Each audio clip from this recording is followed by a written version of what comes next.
In the autumn of 1942, deep inside a commandeered chateau outside Paris, a group of German general staff officers sat around a long oak table.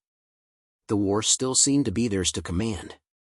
Rommel's Afrika Corps had only just been forced back at El Alamein, Stalingrad was a brutal contest still in the balance, and in France the occupation felt secure. Cigarette smoke hung in the air as maps of Western Europe lay unrolled beneath their glasses of schnapps.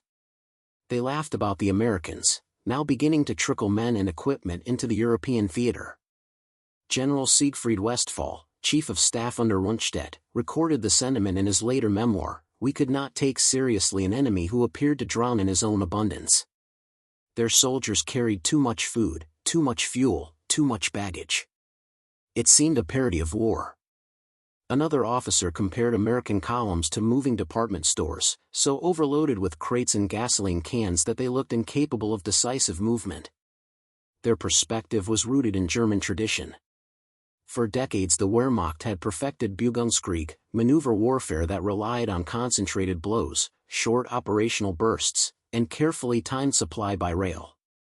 Horses still pulled the bulk of German supplies, and the High Command believed this kept their logistics lean, adaptable, and resilient. In contrast, the Americans, with their endless trucks and standardized rations, seemed hopelessly tied to roads. "Their soft soldiers are chained to their gasoline," one colonel remarked, provoking laughter. Captured documents later recovered in Allied intelligence files showed this attitude was common. A 1943 OKH planning paper dismissed U.S. forces as consumers of fuel rather than creators of decisive thrust. German officers judged the American army to be industrially inflated but tactically clumsy. The idea that an army could sustain rapid, deep advances purely on truck columns seemed to them fantastical. The irony was that even as these men spoke, the United States was already producing what would become the most mechanized army in history.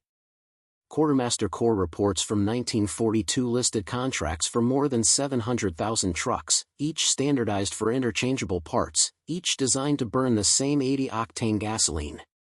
In Detroit and Flint, assembly lines ran night shifts turning out the GMC 2.5-ton Doosan half, a machine that looked unremarkable but would move more tonnage than all of Germany's locomotives combined. But in 1942, the disparity was invisible to the men in the French chateau. They measured strength in divisions, in tank battalions, in artillery tubes. Supplies were merely the background of war, something managed by staff majors, not the essence of victory. What they could not imagine was that the American system, mocked for its softness, was in fact designed for exactly the kind of long, grueling push across France that they thought impossible. One anecdote preserved in Allied interrogation transcripts captures the mood. Major General Friedrich von Broich, captured in Tunisia, was asked about American potential. He shrugged and said, "They eat too well, they carry too much. They will never be able to chase US across Europe. Their stomachs will stop them." His interrogators noted the chuckle that followed, a laugh of condescension. Such voices fed the larger myth inside the Wehrmacht, that German genius could always outmaneuver material bulk. They saw the Americans as rich amateurs, dependent on machines and indulgence, while the Wehrmacht prided itself on discipline, improvisation, and austerity. Their assumption, shared across the officer corps, was that the Allies might land, they might even break into France, but they would never sustain an advance across the continent. The bottlenecks of supply, the destruction of rail lines, the length of French roads, all this would reduce the Americans to immobility. The Chateau conversations echoed that belief. Maps of France lay before them, red pencil lines marking bridges that could be blown, rail junctions that could be sabotaged, valleys that could become choke points. They had no fear of an enemy drowning in his own abundance. History would prove them wrong. Within 2 years, on those very French roads, convoys of olive-drab trucks would roar day and night, red circles painted on their signs, carrying fuel and ammunition at a rate the Germans could scarcely calculate. The moving department stores would become Patton's lifeline, and the laughter around that table would be remembered not as wisdom but as hubris. The night of June 6, 1944, was only the beginning. The beaches had been stormed, the hedgerows breached, and the Allies had clawed their way into Normandy. But victory on D-Day opened a new and unforgiving problem: how to keep 500,000 men supplied across a single fragile shoreline. For the U.S. Army, it was not the German gun that threatened disaster, but the arithmetic of tonnage. Official U.S. Army records show that by late June 1944, over 850,000 men, 148,000 vehicles, and nearly 500,000 tons of supplies had landed in Normandy. Yet every crate, every jerry can, every shell still had to pass across beaches that had no permanent ports. The Germans had blown the docks, scuttled ships, mined harbors. The Allies brought with them the miracle of mulberry harbors, vast artificial ports assembled like toys off Omaha and Gold Beaches, but even these were fragile. A storm in mid-June destroyed Mulberry A, the American installation at Omaha, leaving the U.S. Army dependent on the battered remains of Mulberry B in open beach landings. Ammunition officers began to panic. Patton was about to activate his Third Army, and ammunition consumption estimates were staggering. A field artillery battalion firing at full capacity could burn through 200 tons of shells in a single day. Fuel was worse. A Sherman tank drank 2 gallons of gasoline per mile. Infantry needed rations, and rations came by ton. The War Department's Quartermaster General calculated that every U.S. division required 700 tons daily to remain combat effective. Multiply that by dozens of divisions, and the figure ballooned beyond imagination. German intelligence officers, reading reports from their own frontline units, smirked. They knew the Allies were trapped in a narrow lodgment, funneled through beaches and makeshift harbors. German commanders calculated that the Americans would soon stall. "Their appetite will be their undoing," wrote General Gunther Blumentritt in a July memorandum to O.B. West. "They cannot possibly sustain operations beyond the Norman bocage. The land will stop them before our armies do." Yet inside Allied command posts, logisticians worked a different kind of battle. The Transportation Corps commandeered every available truck. Engineers laid prefabricated roads across the beaches. Salvage crews dragged wrecks aside to keep supplies moving. Records from the U.S. Army Services of Supply show innovations that bordered on desperation: ammunition loaded in waterproof packaging so it could be dumped directly onto beaches, pipelines laid under the channel to pump fuel into France. It was an army learning to improvise at industrial scale. Still, the bottleneck was undeniable. By July, American armies in Normandy were consuming over 20,000 tons of supplies daily, but only 18,000 tons could be delivered. Ammunition began to be rationed. Gasoline stocks dipped so low that armored thrusts were delayed. Patton, famously impatient, raged in his diary, "My men can fight. My tanks can drive. But damn it, where's the gasoline?" The Wehrmacht watched closely. From chateau's headquarters and field dugouts, German officers reassured themselves that American progress would stall. They had seen it in North Africa: supply lines overstretched, fuel convoys bogged down, shortages stalling offensives. They believed the same fate awaited the Allies in France. For weeks, the hedgerow battles seemed to confirm the prediction. Casualties mounted, tanks advanced only slowly, and supply lines strained. But beneath the apparent deadlock, the Americans were preparing something new. Convoys of trucks were being grouped, painted with distinctive markings, trained to run in organized columns. Drivers were drilled in night convoys, in rapid refueling, in roadside maintenance. What looked like improvisation in June was becoming system by July. Soon, what the Germans dismissed as moving department stores would evolve into a weapon in its own right. In the meantime, American soldiers at the front lived the consequences of logistical fragility. Infantrymen joked bitterly about ammo days and gas days, when one commodity arrived but not the other. Tankers siphoned fuel from abandoned vehicles. Supply sergeants became minor gods, controlling the flow of cigarettes, rations, and cartridges. Yet even at its weakest, American supply in Normandy dwarfed what German units received. Captured diaries of Wehrmacht infantrymen record rations of thin soup, black bread, and a few cartridges per day. American grumbling masked a reality: even strained, their logistical system outproduced anything the Germans could muster. The stalemate would not last forever.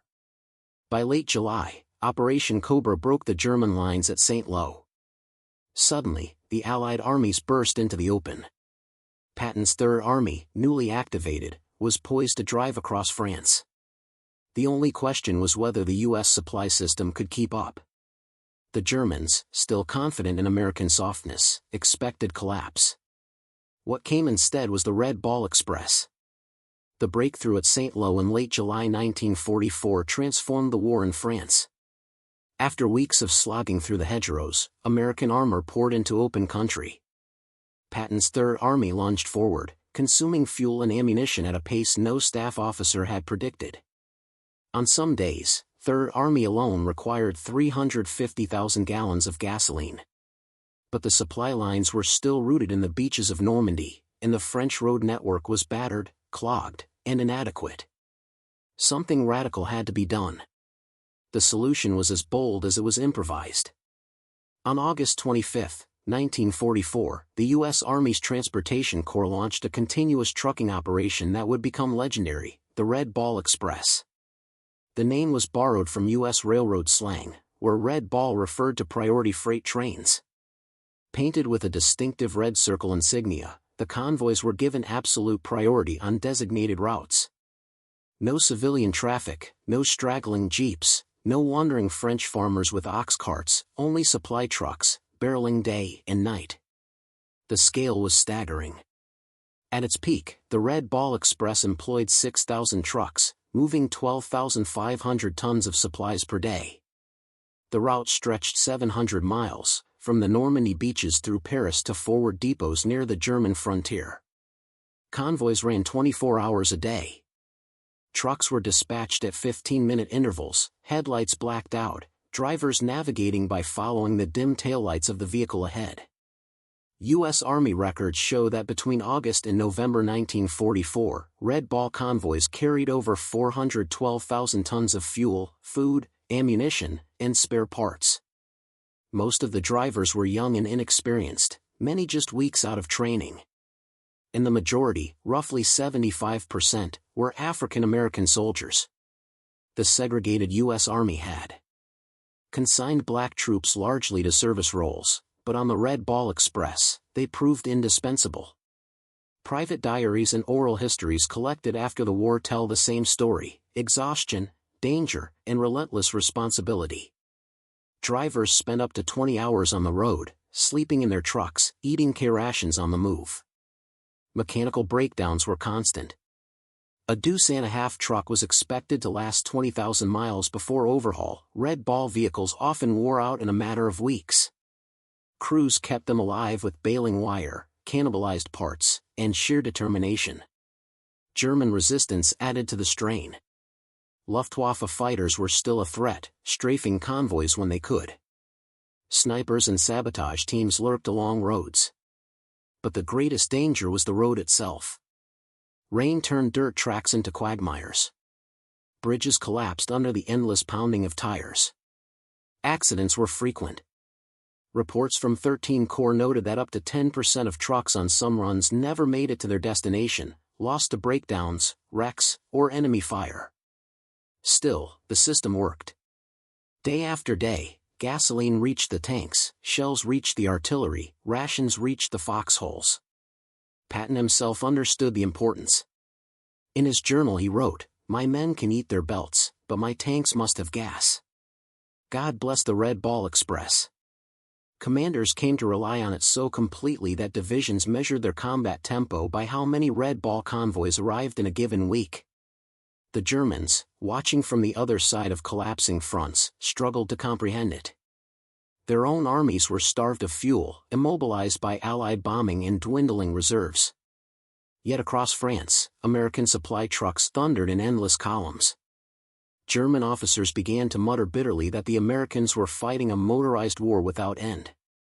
What had begun as an emergency measure was becoming a symbol of Allied superiority. The Red Ball Express was more than logistics, it was proof that American industry, manpower, and organization could turn raw tonnage into battlefield momentum. Every convoy that rumbled past Normandy's hedgerows and across the Seine was a visible reminder of what the Wehrmacht could not match. But the strain was unsustainable. Trucks and men were being used up faster than they could be replaced. The army knew the Red Ball Express was a stopgap, not a permanent solution. Yet in the critical months of August and September 1944, it kept Patton's armor rolling and the offensive alive.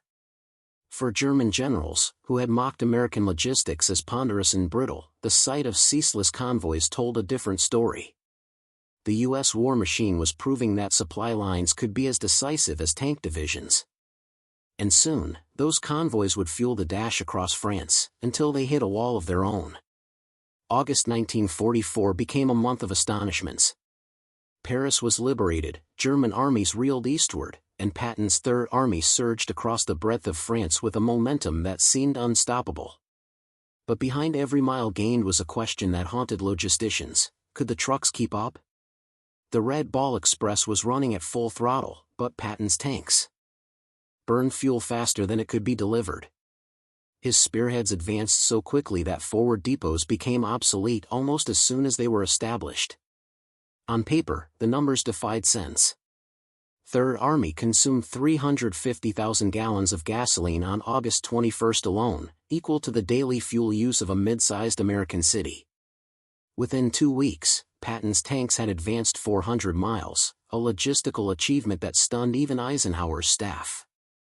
U.S. Transportation Corps records show that by September, the Red Ball Express had delivered more than 89,000 tons of supplies in just 3 weeks. The sheer movement of men and material was unprecedented in modern war. The French countryside bore witness to this industrial onslaught. Villagers lined the roads as convoys roared past, thousands of deuce-and-a-halfs, engines straining, their canvas tops painted with the Red Ball insignia. Children waved, soldiers tossed candy, and farmers marveled at the endless streams of fuel cans and ration boxes. To many, the Red Ball was liberation embodied in steel and rubber. But the glamour masked exhaustion. Convoy drivers were running nearly 20 hours a day. Trucks, already battered, were pushed beyond design limits. Mechanics set up roadside workshops where parts were stripped from wrecked vehicles to keep others running. If it rolled, we drove it, one veteran later recalled. At times, fuel was siphoned from one truck to another mid-march, just to ensure the column kept moving. Patton's diary entries captured both triumph and frustration. On August 30 he wrote, "Advance magnificent. Enemy in flight. Gasoline short. A week later, have outrun supply. Infantry will hold. Tanks idle. A pity." He knew his momentum, the very essence of his doctrine of blitzkrieg-style warfare, depended entirely on the convoys. The Germans, for their part, were shocked by the speed of the American pursuit. Field Marshal Gerd von Rundstedt admitted in post-war interrogation that German staff officers had assumed the Allies could not sustain more than 50 miles of advance before supply collapsed. Instead, they were watching entire armies sweep eastward across France. Wehrmacht diaries captured in the retreat reveal disbelief: they conjure gasoline from nowhere. Their columns never end. Yet the strain was showing. By early September, the Allied advance had reached the Meuse River and was pressing toward the German frontier. But the supply lines still traced back to Normandy, nearly 500 miles behind. Each mile forward added a new burden. Trucks could only carry so much. The farther they drove, the more of their load they consumed in fuel just to reach the front. It was the ancient paradox of logistics: the longer the line, the less it delivered. Allied high command debated solutions. Some advocated capturing the port of Antwerp intact, which Montgomery's armies had seized on September 4. Others argued for halting the advance until new depots and pipelines could be built. Eisenhower, balancing strategy and politics, refused to slow momentum entirely. The Red Ball Express remained the beating heart of the American push. But limitations became undeniable. By mid-September, fuel shortages forced Patton to halt major operations. His armored divisions, which had lunged so far in August, now idled on the Moselle, their tanks parked, their crews restless. German commanders, once reeling, seized the chance to regroup behind the West Wall. What Allied soldiers called the gasoline famine had given the Wehrmacht breathing room. Still, even at its limit, the Red Ball Express had achieved something extraordinary. It had carried the U.S. Army across France in record time, transforming a beachhead into a continental offensive. American generals recognized the miracle for what it was. In a report to the War Department, General John C. H. Lee of Communications Zone wrote, "Without the Red Ball Express, our advance would have been measured in weeks, not days." The Germans, who had once mocked American logistics as ponderous, were beginning to see the truth. The U.S. Army's strength was not merely in men or machines, but in the endless convoys that turned industrial might into battlefield dominance. Yet the strain on trucks and men foreshadowed the coming crisis. The advance had reached the edge of Germany, but now, supply would decide whether the Allies could break in. By September 1944, the American advance that had roared across France was running out of breath. The Red Ball Express had carried the armies from Normandy to the German frontier in less than 2 months, but now the strain of logistics threatened to undo the momentum. Patton's Third Army sat on the Moselle, Montgomery's forces pressed into Holland, and Hodge's First Army dug in along the Siegfried Line. For the first time since June, the Americans faced the possibility of a pause. The problem was fuel. U.S. Army records show that by mid-September, the European theater of operations was short 350,000 gallons of gasoline every day. The Red Ball Express was still delivering, but the sheer distance from Normandy, nearly 500 miles, meant that trucks consumed up to a third of their own cargo just making the trip. Each additional mile of advance reduced the net tonnage available at the front. The men at the sharp end felt the shortage immediately. Tank crews rationed gasoline, moving vehicles only when absolutely necessary. Infantry units received ammunition allocations far below requested amounts. Patton's diary entry on September 15 captured his fury: "My divisions stand idle for want of fuel. This is a crime against war." His staff calculated that with only 2 more days of fuel on hand, offensive operations would grind to a halt. German commanders were astonished. For weeks they had watched the Americans advance with relentless speed, seemingly immune to the constraints of supply. Now, suddenly, the juggernaut slowed. General Walter Model, commanding Army Group B, reported to Berlin that the American offensive had lost its teeth. For the first time since the breakout from Normandy, German units found the time to dig in behind the West Wall, what the Allies called the Siegfried Line. The Siegfried Line itself was no myth. It stretched nearly 400 miles, a defensive belt of dragon's teeth, pillboxes, and bunkers built in the 1930s. Many positions were outdated, poorly manned, or incomplete. But given time, the Wehrmacht could make them formidable. The pause in American momentum, caused by gasoline shortages, gave the Germans just that time. Meanwhile, Allied commands struggled with competing priorities. Eisenhower favored a broad front strategy, pressing all along the German border. Montgomery argued for a single decisive thrust through Holland, which would become Operation Market Garden. Patton demanded priority fuel allocations for a deep drive into the Saar. With limited supplies, no army could be fully supported. Tempers flared in staff conferences. At one heated meeting, Patton reportedly snapped, "If you give me the gas, I'll go to Berlin. If you give Monty the gas, he'll drink it." For the Red Ball Express drivers, the crisis meant even more pressure. Convoys were stretched thin, trucks overused, and accidents multiplied. A Transportation Corps report noted that in September alone, over 1,000 trucks were lost to mechanical failure, wrecks, or enemy action. Drivers worked 20-hour days, collapsing in their seats when off duty. Yet despite the sacrifices, the flow could not match the demand. The math was merciless. On the German side, the respite fueled hope. Propaganda broadcasts crowed that American mechanical warfare had collapsed. Soldiers at the front reported with grim satisfaction that they finally faced fewer tanks, fewer artillery barrages. But even in this moment, German diaries betrayed unease. They knew the Americans still possessed overwhelming superiority in men, machines, and material. If the supply problem was solved, the offensive would resume with terrible force. Autumn rains turned roads to mud, worsening the crisis. Trucks bogged down, convoys slowed, and fuel delivery plummeted. American soldiers at the front muttered bitter jokes about being out of gas at the gates of Germany. Officers fumed, but there was no remedy short of opening new ports or shortening the lines of supply. Antwerp had been captured intact, but the approaches were still in German hands. Until it could be opened, the Allies remained tethered to Normandy. Thus, the war in Western Europe entered a new phase. The lightning dash across France had ended. Ahead lay months of grinding battles along the German frontier. For the Germans, it was a reprieve earned not by battlefield brilliance, but by the simple arithmetic of gasoline. For the Americans, it was a reminder of a truth their generals knew all along: in modern war, logistics was destiny. By late autumn 1944, the American advance had slowed to a crawl. The armies that had raced from Normandy to the German frontier now faced fortified lines, worsening weather, and above all, a supply system at its breaking point. The Red Ball Express still thundered day and night, but the convoys were stretched to exhaustion. Trucks wore out faster than they could be repaired. Drivers survived on little sleep, cigarettes, and sheer willpower. Mud caked every road.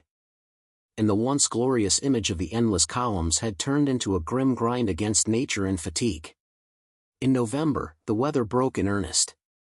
Rain swept across northern France and Belgium, turning roads into rivers of muck. The Ardennes forest, soon to be the scene of Germany's last great gamble, grew dark, cold, and forbidding. The convoys that managed to push through did so at a crawl, engines laboring, tires skidding, drivers shivering in open cabs. Official Transportation Corps records note that average convoy speed fell from 25 miles per hour in August to just 10 in November. Deliveries slowed accordingly. At the front, soldiers felt the pinch. Ammunition allocations shrank. Tank units received fuel in trickles, enough to reposition but not to launch large-scale attacks. Infantrymen received winter clothing late, and often in incomplete sets. GI letters home, preserved in the U.S. National Archives, describe bitter cold nights endured with thin blankets and wet boots. To the men, the Red Ball Express had gone from symbol of American power to a lifeline strain thin. And then, in December 1944, the Germans struck. At dawn on December 16, more than 200,000 German troops slammed into the Ardennes in a surprise offensive. It was a gamble by Hitler himself, aimed at splitting the Allied armies, recapturing Antwerp, and forcing a negotiated peace. American units, thinly spread and convinced the Ardennes was a quiet sector, were overwhelmed. Entire battalions were captured. Towns like Saint-Vith, Clairvaux, and Bastogne suddenly became names etched into history. For the Red Ball Express, the offensive was a nightmare. The carefully mapped convoy routes cut directly through the German attack. Roads once jammed with American trucks were now under artillery fire or crawling with German infiltrators. Convoys were ambushed, bridges blown, fuel dumps torched. A report from 13 Fighter Command noted that over 100 supply trucks were destroyed in the first 3 days of the offensive, many captured intact by German spearheads. The Germans understood the significance. In their planning documents, later captured by Allied intelligence, disrupting American supply was a key objective. Fuel was central. The panzers needed to seize American gasoline to keep rolling. Colonel Joachim Paper's SS column famously captured U.S. supply dumps at Bollingen, siphoning thousands of gallons into his Tiger and Panther tanks. For a brief moment, the logistics tables seemed turned.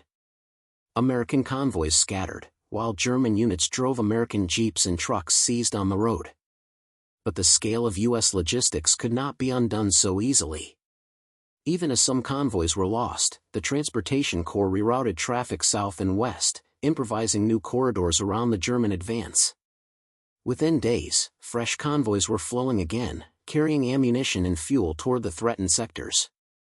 U.S. Army reports reveal the astonishing adaptability. Drivers were instructed to travel armed, convoys were escorted by armored cars, and routes shifted nightly to outmaneuver infiltrators dressed in stolen American uniforms. African American drivers, who made up the bulk of the Red Ball Express, faced the worst of it. Oral histories collected decades later describe convoys under fire, men diving from trucks into frozen ditches, then climbing back behind the wheel to keep moving. If you stopped, one veteran recalled, the front went hungry. So you didn't stop.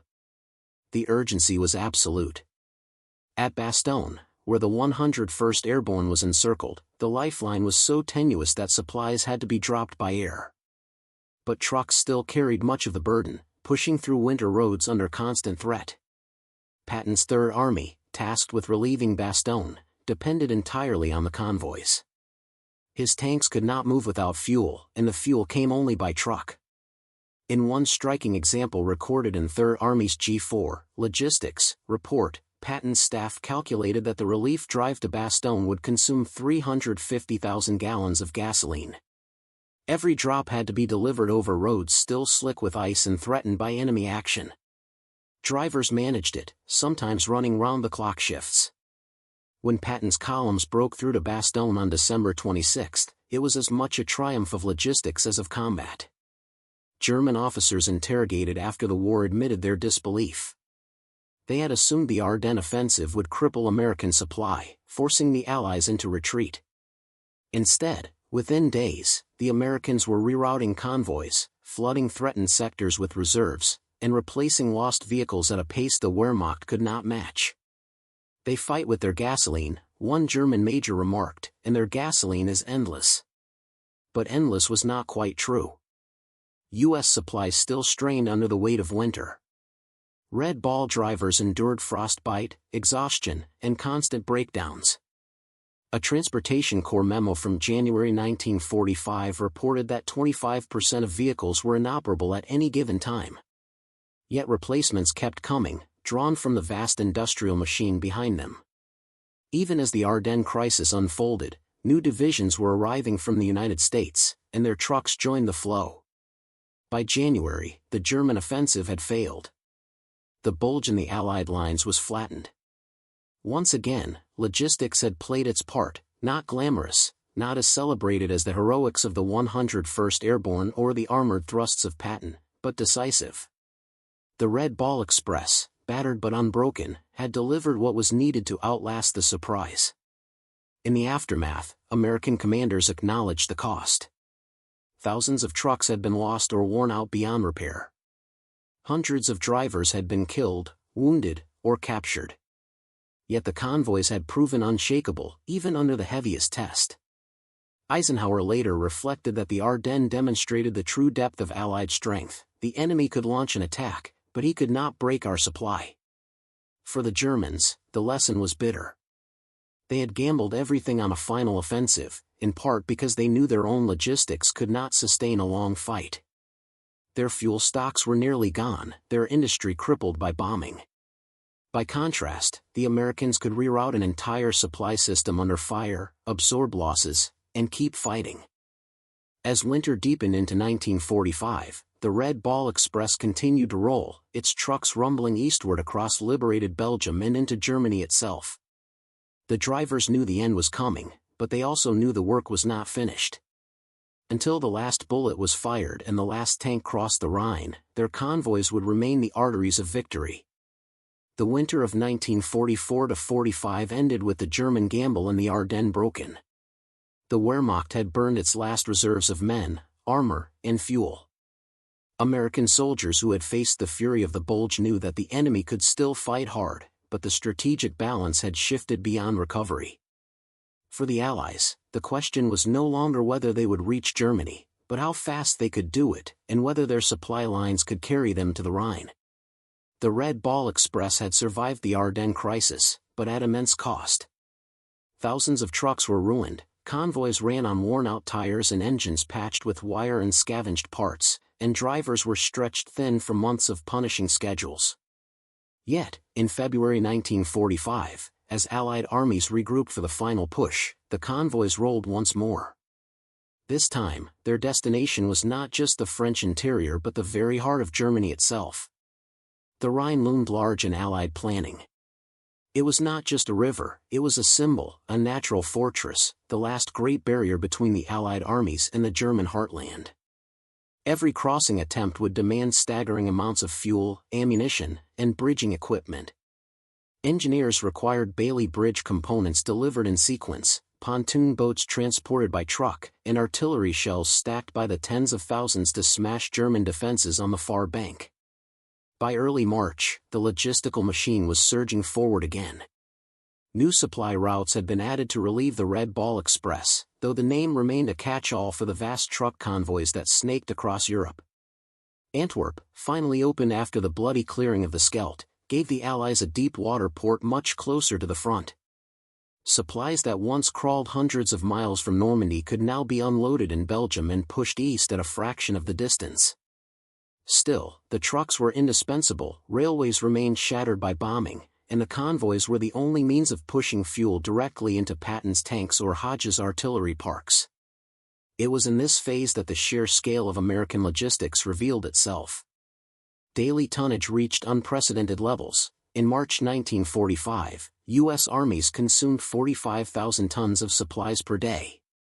Convoys delivered everything from aviation fuel for P-47 Thunderbolts to rations for millions of soldiers. A single infantry division consumed 750 tons daily. An armored division could double that. And now, with the Rhine before them, the appetite grew even larger. The crossing came in dramatic fashion. On March 7, 1945, elements of the U.S. 9th Armored Division stumbled upon the Ludendorff Bridge at Remagen still standing. In a stroke of fortune, they seized it intact before German demolition charges could finish the job. Suddenly, the Americans had a bridgehead across the Rhine. The news electrified Eisenhower's headquarters and stunned the German high command. But Remagen was not just a tactical coup, it was a logistical nightmare.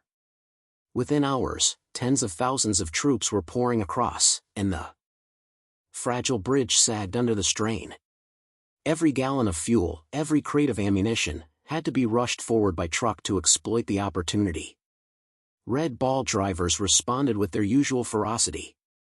Convoys thundered through muddy, shell-damaged roads to feed the bridgehead. Eyewitness accounts from the 284th Quartermaster Gas Supply Company recall trucks queuing for miles, waiting to dump jerrycans and return west for another load. Some vehicles made 2 or 3 round trips per day, a grueling schedule that left men sleeping at the wheel. When the Ludendorff Bridge finally collapsed on March 17, replacement pontoon bridges were already in place, their components delivered by the convoys. Elsewhere along the river, the Allies launched deliberate crossings backed by staggering firepower. Patton's Third Army crossed at Oppenheim on March 22, slipping tanks and infantry across under cover of night. Within 24 hours, entire armored divisions were streaming into the German interior. The feat was possible only because fuel and ammunition had been positioned in massive dumps near the river, trucked forward in the weeks before. Patton himself boasted, "We put the Third Army across in 24 hours with all its vehicles, a logistical record that will stand." For the Germans, the crossings were a hammer blow.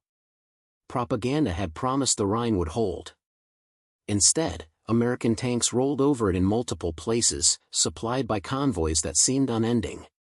German generals, already shaken by the Ardennes failure, confessed later that the Rhine's fall convinced them the war was lost. "We had nothing left," said General Otto von Mancherfeld. "They had everything, men, tanks, gasoline without limit." From the Rhine, the final drive eastward became a flood. Convoys stretched from the Belgian ports to the Elbe River, carrying the means of destruction into the collapsing Reich. The numbers defied imagination. In April 1945 alone, U.S. forces advanced nearly 300 miles, capturing hundreds of thousands of prisoners. Behind every advance, Red Ball trucks rumbled, delivering gasoline to tanks that raced ahead, food to prisoners who surrendered in droves, and ammunition to artillery that leveled German resistance. For the drivers, it was both triumph and torment. Roads were choked with refugees, German civilians fleeing the front, displaced persons liberated from camps, columns of prisoners marching west. Convoys picked their way through chaos, headlights dimmed, engines groaning under impossible loads. Yet the system never faltered. Oral histories describe men collapsing in exhaustion at the wheel, only to be shaken awake and told to keep moving. The work was relentless, but they knew its purpose. The war was in its final act. By mid-April, Patton's Third Army had reached the Czech border, Hodge's First Army had linked with Soviet forces on the Elbe, and German resistance was disintegrating. Hitler's promised fortress had crumbled, in no small part because the Wehrmacht simply could not match the torrent of supplies that the Red Ball Express delivered to the Allies. German units, starved of fuel, abandoned tanks by the roadside. Soldiers surrendered by the tens of thousands, not from lack of courage but from lack of bullets, bread, and hope. Eisenhower, reflecting on the campaign, gave credit where it was due. The spectacular advances of our forces across France and into Germany, he wrote, were made possible only by the matchless work of our transportation corps. The Red Ball Express was the artery of victory. By May 1945, the trucks had done their work. The convoys rolled into Germany not only with fuel and shells, but also with food for liberated populations and medical supplies for survivors of concentration camps. The same drivers who had carried Patton's gasoline now carried flour, bandages, and hope. The war in Europe was ending, and the Red Ball Express had carried the Allied armies to victory. For the German generals who had once mocked American logistics as ponderous and inefficient, the reality was undeniable. The U.S. Army had built not just a fighting force, but a moving continent, an army on wheels that had crossed rivers, shattered fortresses, and delivered victory mile by mile. When the guns fell silent in May 1945, the battlefields of Europe told a story written not only in courage and blood, but in gasoline, steel, and rubber. German generals, interviewed in Allied custody, confessed their shock. They had dismissed American logistics as clumsy, excessive, even wasteful. Yet, in the end, it was precisely that excess, convoys stretching beyond the horizon, warehouses overflowing with shells, tanks fueled without pause, that had crushed them. General Alfred Jodl, signing Germany's surrender, reflected bitterly on the imbalance. Our operations were strangled by lack of fuel. The Americans never stopped. Others were even more blunt. Interrogation reports collected by the U.S. Strategic Bombing Survey revealed a common refrain: Germany had been defeated by an enemy that could move faster, supply more, and replace losses at a pace no Wehrmacht staff officer could comprehend. The Red Ball Express became the enduring symbol of this triumph. Between August 1944 and November 1944, its trucks delivered over 400,000 tons of supplies across France, often in conditions that tested both machine and man. Drivers, many of them African American soldiers serving in segregated units, carried the burden of keeping Patton's tanks fueled, Hodge's infantry fed, and Eisenhower's grand strategy alive. In a war remembered for airborne drops and tank battles, their story remained less glamorous, but without it, the dramatic advances of 1944–45 would have been impossible. Historians would later describe the campaign across France and Germany as a revolution in mobile warfare, made possible by logistics on an industrial scale. The German army, rooted in the traditions of maneuver and tactical brilliance, had underestimated the sheer weight of American resources. They had imagined supply as a limitation. The United States turned it into a weapon. The reckoning extended beyond victory itself. The Red Ball Express revealed truths about modern war that shaped doctrine for generations. The lesson was clear: an army fights on its stomach, its tanks on gasoline, its planes on aviation fuel, its divisions on an endless chain of trucks, depots, and drivers. Strategy could succeed only if supply was guaranteed. In the words of Eisenhower, amateurs talk strategy. Professionals talk logistics. For the men who drove the convoys, the end of the war brought pride mixed with exhaustion. They had survived ambushes, accidents, fatigue, and bitter weather. They had slept in cabs, eaten cold rations, and endured prejudice while performing one of the most critical tasks of the war. When peace came, they faded back into civilian life, their contribution overshadowed by more visible triumphs. Yet veterans of Patton's army never forgot. "We could not have moved without them," one tanker recalled. "They were our lifeline." In the final reckoning, the laughter of German generals in 1943 had turned to silence. The clumsy American machine had rolled across France, crossed the Rhine, and entered Berlin's ruins not because of brilliance alone, but because behind every rifle and tank was a truck that never stopped moving. The Red Ball Express had delivered not only supplies, but the verdict of history: in modern war, logistics is destiny.